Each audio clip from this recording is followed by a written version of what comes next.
അമ്മയുടെ പൊന്നേ, പലപ്പോഴും അമ്മ നിന്നെ വഴക്ക് പറഞ്ഞിട്ടുണ്ട്. നിന്റെ കുരുത്തക്കേട് കാണുമ്പോൾ അമ്മ ദേഷ്യപ്പെട്ടിട്ടുണ്ട്, പിണങ്ങിയിട്ടുണ്ട്, മിണ്ടാതിരുന്നിട്ടുണ്ട്. പക്ഷേ ഇത്ര ചെറിയ പ്രായത്തിലും അമ്മയുടെ ഈ തെറ്റുകൾക്ക് മാപ്പ് തരുന്ന ഒരേ ഒരാൾ നീയാണ്.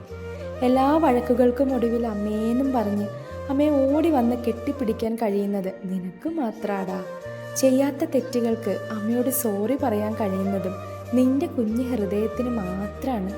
ആർക്ക് വേണ്ടെങ്കിലും നിനക്ക് അമ്മേനെ വേണമെന്ന് ഓരോ സെക്കൻഡിലും അമ്മയെ ഓർമ്മിപ്പിക്കുന്നതിനും എല്ലാത്തിലും അമ്മയെ തിരയുന്നതിനും നിന്റെ ഏറ്റവും വലിയ മനുഷ്യനായി അമ്മയെ കാണുന്നതിനും നിന്റെ ലോകം അമ്മ തന്നെയാണെന്ന് അമ്മയോട് പറയാതെ പറയുന്നതിനും അത്രമേൽ വിലയുള്ളവളാക്കി അമ്മയെ മാറ്റുന്നതിനും നിഷ്കളങ്കമായി അമ്മയെ സ്നേഹിക്കുന്നതിനും എങ്ങനെയാടാ മുത്തേ അമ്മ നിന്നോട് താങ്ക്സ് പറയണ്ടേ?